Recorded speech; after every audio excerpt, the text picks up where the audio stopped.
Isang masiglang araw na naman po sa inyong lahat, aming mga kaibigan. Welcome po kayo dito sa aming programang Sharing the Vision. Ako po si Rachel Go at patuloy po natin nakasama si Pastor Brian Tolentino, ang Assistant Director ng Ellen G. White Estate dito sa Pilipinas. Magandang araw, Pastor Brian. Magandang araw, Rachel. At magandang araw din po, binabati po namin lahat po ng mga kabataan, mga kapatid natin, lahat ng mga sumusubaybay po ng Sharing the Vision. Salamat po sa inyong pagsubaybay. Ayan.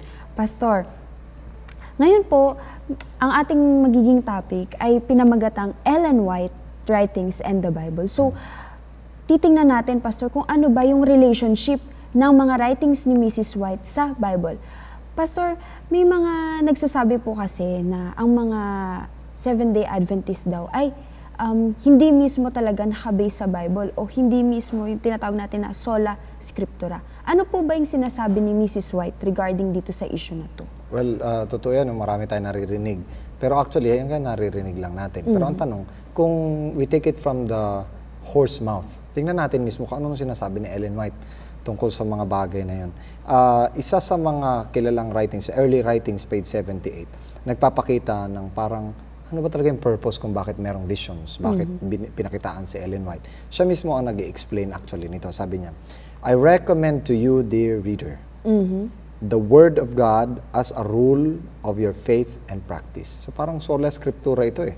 Kasi pag sinatang sola scriptura, isa lang ang basis ng faith and practice. So, yung mismong, Word. So, Pastor, mismong si Ellen White yung nagsabi niya na I recommend you, brothers and sisters, na ang soul na pagbabasehan natin ng ating faith and practice ay ang Bible. Scripture or ang Bible. Siya mismo. Siya mismo. Pero ano ang purpose kung bakit merong visions? Ang sabi niya, by that word, we are to be judged. Hindi sa writings ni Ellen White, kundi by that word. God has in that word promised to give visions in the last days. Ang Biblia din mismo sa Joel chapter 2 verse 28, Acts chapter 1 binabanggit din mismo na in the last days magpapakita ang Panginoon ng mga visions. So, ibig sabihin, ang Bible ang basihan kung bakit may visions. Not for a new rule of faith. Hindi para magkaroon ng panibagong rule of faith. Kundi, but for the comfort of His people and to correct those who err from the Bible. Para sa comfort ng people and to correct. Ibig sabihin, ibalik tayo sa Biblia, sa original na gustong sabihin ng Biblia, at para wag tayong mali siya. At the same time, para i-comfort ang kanyang people na existing pa rin ang Diyos. Gumagabay pa rin siya at hindi niya inililigaw o hindi niya hayaang maligaw ang kanyang bayan. So, ibig sabihin pala, Pastor, ang sulat pala ni Mrs. White is a reminder for us na mga tao na let's go back to the original Word of God, which is the Bible. Yan. At hindi ito pala para i-mislead ang That's tao. it. Isa pa sa kanyang mga statement, na magandang statement niya sa Manuscript 16, 1888. Medyo mahaba-haba ito. I take the Bible just as it is. Kunin ko lang ang Bible just as it is.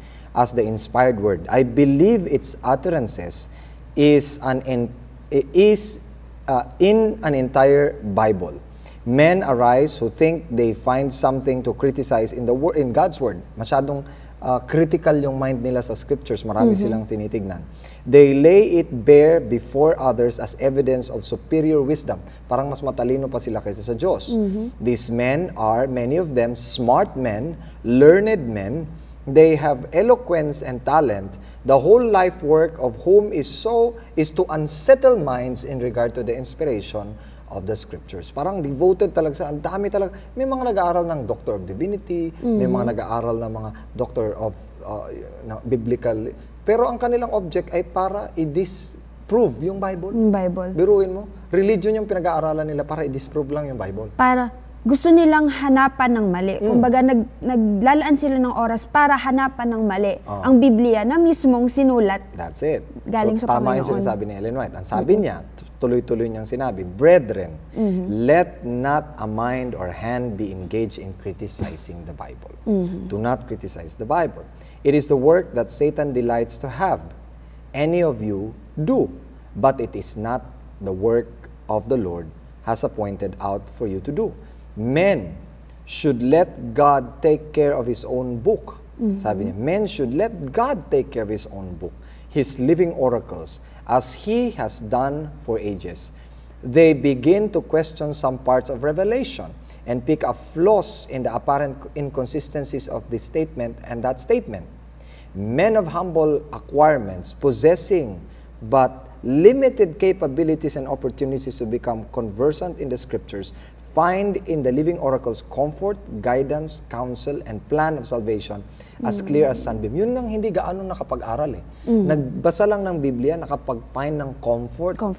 Sunbeam sa Word of God. No one need to be lost for a want of knowledge. Hindi natin kailangan hayaang maligaw tayo dahil sa kakulangan ng knowledge. Kahit konti lang, pwede tayong malib sa Panginoon. We thank God that the Bible is prepared for the poor man as well as for the learned man. It is fitted for all ages and in all classes. So mapansin mo ba ang Bible ay sinulat ng almost 40 authors? Yes, Pastor. At sa mga authors na ito, iba-iba ang kanilang paraan. Iba-iba ang kanilang mga emotions. Si Jeremiah laging umiiyak. Para pag nagbasa yung mga iyakin, makarelate sila. Gumamit, Pastor, ang Panginoon ng iba't ibang tao, iba't ibang personalidad ng tao. Pero sabi din mismo sa Bible na all scripture is written with the inspiration. Pero dito makikita natin na ang Diyos gumamit ng iba't ibang paraan para makarelate ang tao. Kaya may mga tao na ang favorite ay Psalms. Ang tao may favorite ay John, kagaya ko. May mga tao ay favorite ay Proverbs, iba't iba. Kasi yung mga diskarte nila sa buhay ay kagaya din ng mga author. Yung mga karanasan ng mga authors, ng mga sumulat, siya rin ang karanasan nila. Kaya makapangyarihan para sa kanila. Kaya iba-iba ang ginagamit ng Panginoon. Pero none of this ay makapagliligaw sa atin. Hindi yung ibang nila ginagamit ng Biblia para mailigaw yung iba. Sabi niya, God committed the preparation of this divinely inspired word to finite men. Binigay niya ito sa isang kagaya natin na finite. Ibig sabihin, nagkakamali, pwedeng magkamali. This word arranged into books, the Old Testament, the New Testament, is the guidebook to the inhabitants of a fallen world. Kaya, ang Biblia, pagka binasa mo, para talaga siya sa mga fallen beings, sa mga makasalanan. Yun ang Ten Commandments ay worded para sa makasalanan. Ibig sabihin, nakikipag-communicate ang Panginoon sa failed situation ng mga tao. Para iangat yung mga tao mula sa kanilang failed situation, paangat. So the Old and New Testament is a guidebook to the inhabitants of a fallen world, bequeathed to them, that by the studying and obeying the directions, no one soul would be lost its way to heaven. So noon at ngayon, yung Bible, Pastor, hindi siya outdated. Never siyang naging outdated. Ang tao lang ang na-outdate dahil hindi niya maipasakop ang sarili sa kaisipan na nais ang Diyos para sa kanya. Ngayon, isa pa sa mga evidences na ini-exalt ni Ellen White ang Bible ay ito. Sa Testimonies Volume 8, 192. The truth of God is found in His Word. Those who feel that they must seek elsewhere for present truth need to be converted anew. Yung para bang kukuha pa sila sa ibang source ng truth. Although sabihin na natin may ilan-ilang truth doon, pero hindi pwedeng sukatin nila ang Bible kasi ang Bible ang pinanggagalingan ng lahat ng truth. So kung may iba kang source, tapos tinignan mo ang Bible, parang hindi sila magkapareho, tapos pipiliin mo ito at hindi yung Bible, magkakamali ka. Yun nga pala, Pastor. Ano ba yung mga writings ni Mrs. White? Is it an additional truth, additional knowledge, or confirmation lang? Kagaya ng mga nito. words ng Bible? Tama yun eh. Minsan iniisip natin, si Ellen White ay inspired. So nakipag-usap ang Diyos sa kanya. So lahat ng mga sinasabi niya ay additional to the Bible. Walang additional kasi ang Bible ay kompleto na. Kompleto na. Ang mga writings ni Ellen White, ito ang sabi niya sa Testimonies Volume 4, 246. Brother J would confuse the mind by seeking to make it appear that the light God has given through the testimonies is an addition to the Word of God. Okay. Sabi ni Ellen White, but in this, he presents the matter in a false light. Sa pamamagitan nito, pinapakita niya ang maling light. Hindi addition ang writings ni Ellen White sa Bible. Kundi, ang mga writings ni Ellen White, sinusupport yung Bible para ma-revisit natin uli ang Bible. Makita natin uli yung mga prinsipyong nakalimutan na natin mula sa Scripture. So, walang addition. Kasi wala namang bagong principle na inopen si Ellen White apart from the Scripture. So, ang sabi niya, God has seen fit in this manner to bring to minds of His people to His Word, to give them a clearer understanding of it. Kumbaga sa TV, ang Bible ay parang black and white. Pero maliwanag na, naiintindihan na natin. Pero kapag nilagyan mo ng color, pag naging colorful siya, parang, wow, eto pala yung distinct. Mas maliliwanagan ka. Naalala ko yung na-post sa Facebook. One time naka-post sa Facebook, nagustuhan ko talaga siya kasi parang merong matanda na colorblind. Tapos binigyan siya ng chrome, yung chrome na eyeglass. Parang sunglasses siya. Pagpasok na sa mata niya, pagtingin niya, pagsuot niya, napaiyak talaga siya. Sabi niya, mga 65 years old. Gaganong-ganon siya. Tapos tuwang-tuwa siya. Is this? Ito na ba yun? Tuwang-tuwa talaga siya. First time niyang nakita na ganong kakulay ang mundo. At meron ding bata, marami doon nakapost doon, iba-ibang mga binigyan nila ng chrome, ng mga colorblind. Talagang tuwan-tuwa. Ganon din yung mga nakakakita ng nakakabasa ng writings ni Ellen White. Nabasa nila ang Bible, pero nung nabasa nila ang writings ni Ellen White, nung binalikan nila yung Bible, there's a clearer view. Ito pala yun. Ganito pala yun. Hindi ko naisip yun, hindi ko nakita yun. So parang si Ellen White, second hand lang siya na user. Pero para siyang commentator sa television na kiniklear niya ng maigi talaga kung ano ang nandun. Mas specific niyang inuukil-kil para makita natin yung sentrong motibo ng pagkakasulat ng Biblia o ng mga himay-himay sa isang malaking tema. Maraming tema sa Ellen White, yung tema ng Three Angels Message, tema ng Great Controversy, may tema ng Sacrifice ni Christ, iba't ibang tema niyang tinitignan ng Bible. Pero ang pinakasikat niyang tema na distinct sa kanya, yung Great Controversy theme. So, Pastor, ganun pala yun, no? Narinig din po nating lahat, mga kaibigan, na ang mga sulat ni Mrs. White ay isa po sa paraan ng Panginoon para po maibalik tayo doon sa Biblia at the same time, mas magkaroon tayo ng clearer understanding, clearer view doon sa mga dati na nabasa na natin sa Bible pero hindi natin masyadong na-interpret ng maayos. So, yung mga sulat pala ni Mrs. White, Pastor, it's a guide para mas maging maliwanag pa ang sinasabi ng Biblia. Bagaman naniniwala tayo that the Bible is the interpreter of itself. Ganon din naman ang ginawa ni Ellen White. Sa kanyang pagsusulat, kinukuha niya rin yung Bible as an interpreter to itself. Pero at the same time, binibigyan niya tayo ng contemporary interpretation. Ibig sabihin ng contemporary, dahil nung panahon na yun, siya ang contemporary. Siya, kumbaga mga kaedad lang natin siya . Siya yung nagbigay ng clear picture ng kung paano maintindihan ito sa henerasyon natin ngayon. Para mas makarelate tayo, Pastor. Yun yung point doon. Isa pa, sabi niya sa Testimonies, Volume 4, 323, the Word of God abounds in general principles for the formation of correct habits of living. Lahat ng mga general principle nasa Biblia na. And sabi niya, and the testimonies, pag sinabi natin testimonies, writings ni Ellen White. And the testimonies, general and personal, have been calculated to call their attention or to call the church members' attention more especially to these principles. Parang nandyan na yung mga prinsipyo. Nakalimutan na nga lang. Ngayon, ibinabalik tayo uli ni Ellen White doon sa mga prinsipyong nandyan na sa Biblia. Ayaw naman kasi nating basahin. Ayaw naman nating pag-aralan. So ngayon, pagka na-excite tayo kasi ang mga words ni Ellen White ay talagang appealing ngayon. Nung mabasa na natin siya, wow, ang ganda, bago to . Pero sabi ni Ellen White, hindi bago yan, nasa Bible na yan, hindi mo lang binasa. Ayan. So parang marketing strategy siya ng Bible. So si Ellen White ay isang uri ng networker para mas maibenta niya ang Bible. So ang Bible ang kanyang commodity. Pero yung kanyang style ng magpo-promote ng Bible, diskarte niya yun. Yun yung binigay na gift ng Panginoon sa kanya para mas maibenta niya ang Bible. Tingnan nyo.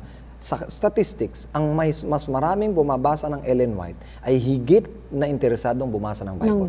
At yung mga nagbabasa lang ng Bible, pero hindi nagbabasa ng Ellen White, ay madaling mapagod sa pagbabasa ng Biblia. Para pala, Pastor, na yung Bible, para siyang isang produkto na parang nakaligtaan kung gaano kahalaga, tapos hindi na binibili. Ngayon, yung mga writings ni Mrs. White, parang advertisement. That's it.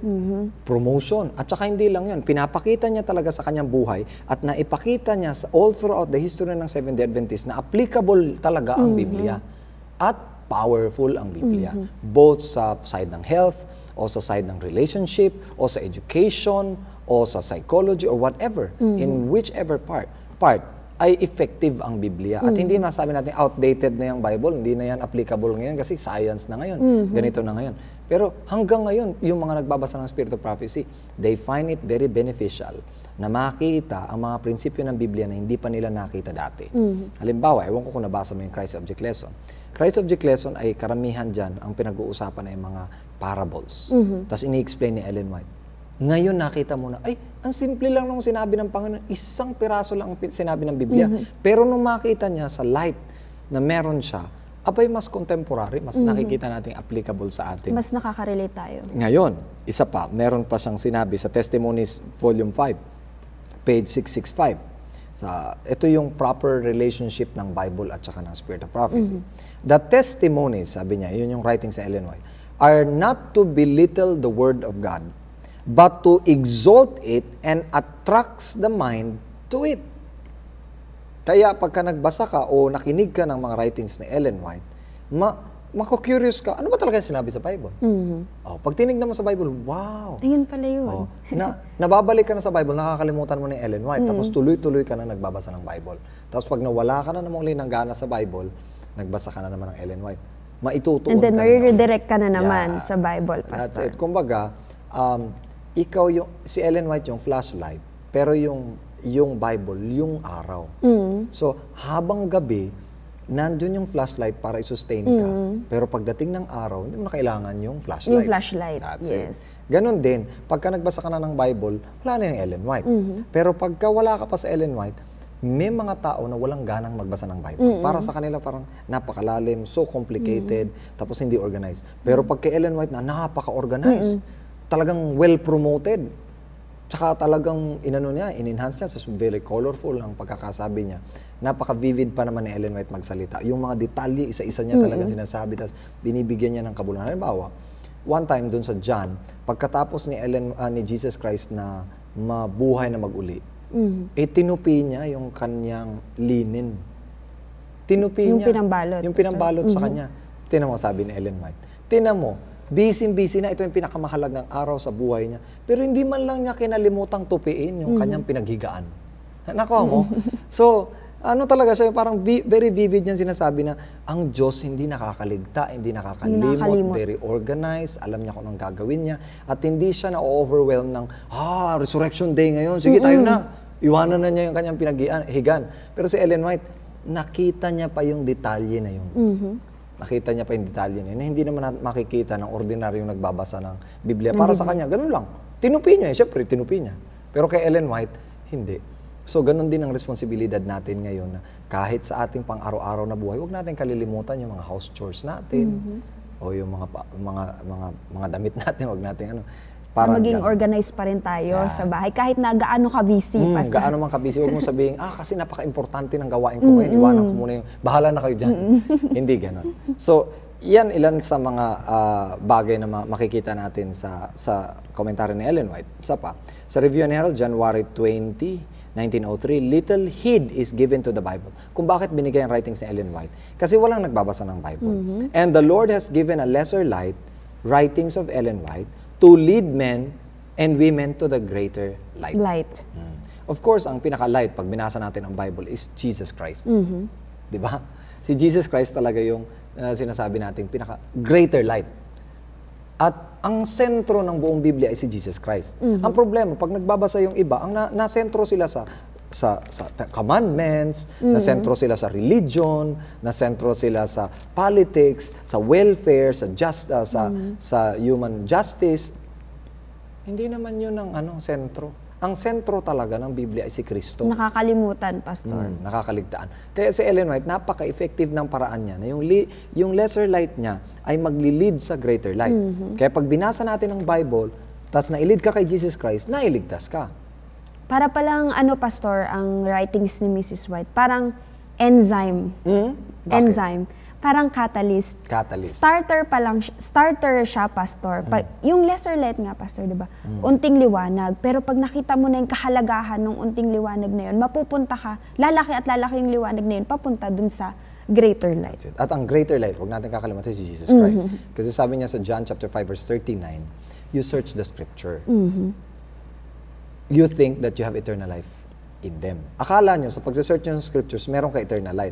Pero sabi niya, but they are that which testify of me. But you do not believe me. How can you have eternal life? Kung saan galing yung scripture. Sayang, nagbabasa ka ng Bible, pero hindi mo nakilala si Kristo. Wala ka pa rin buhay na walang hanggan. Yun din ang sinasabi ni Ellen White. Hindi mahalaga, okay, nagbabasa ka, pero nawala ka sa point. Kumbaga, hindi mo na connect yung dots papunta kay Christ. Along the journey, Pastor, of reading the Bible, parang na-mislead ka kasi parang hindi mo naalala si Kristo, hindi mo na alam kung bakit ka ba nagbabasa ng Bible. Nawala ka na. Nawala ka. Ang kaligtasan ay na kay Kristo, wala sa pagbabasa ng Biblia. Yung iba kasi, panatiko sa pagbabasa, pero hindi naman nila nakilala si Kristo.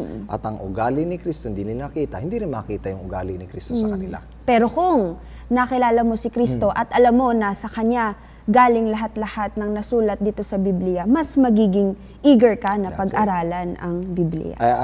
Isa pa sa gusto kong pananaw, halimbawa, yung asawa niya, si James White, ito ang pananaw niya sa writings ni Ellen White. Pakinggan mo. The Bible is a perfect and complete revelation. It is our only rule of faith and practice. Ganun din, pareho din. But this is no reason why God may not show the past, the present, and the future fulfillment of His Word in these last days by dreams and visions.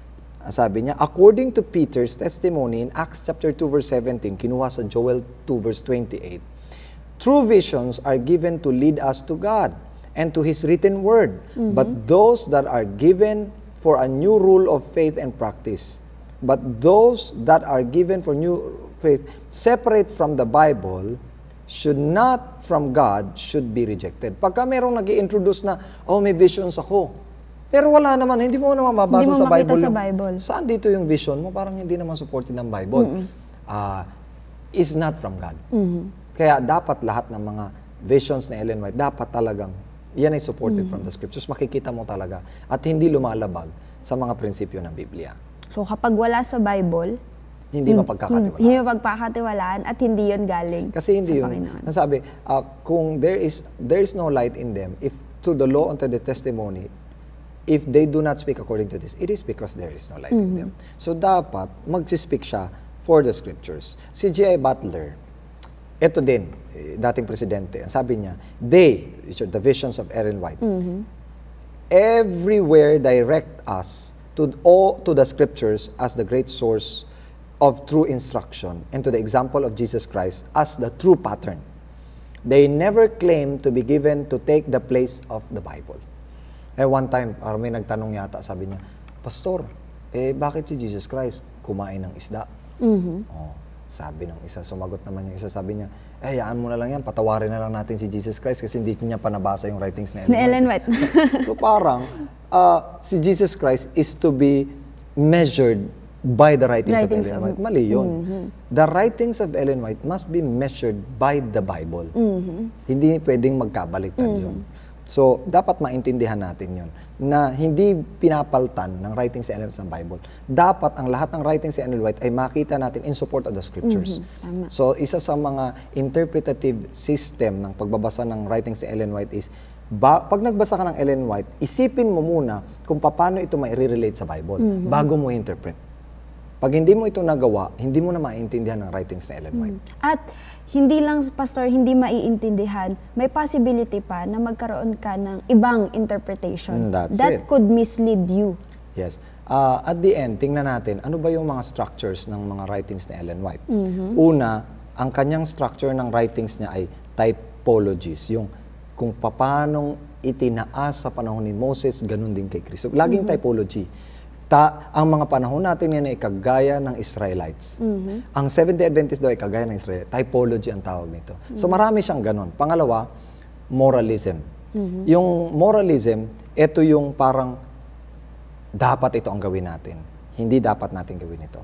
Character sketches, kagaya ni Paul, character ni Jesus, character ni Jonah, character ni John, laging character basis. Biblical analogies, parallelism, pinapakita niya rin yung mga analogies sa scriptures, spiritual warfare, tapos exegesis. Nag-ano din siya, nag-i-exegete din siya para din siyang theologian. So marami pang paraan si Ellen White ng pag-i-exalt kay Jesus Christ as ng scriptures at ginamit niya yung mga paraan na alam niya para lang ma-exalt ang Bible at si Jesus Christ.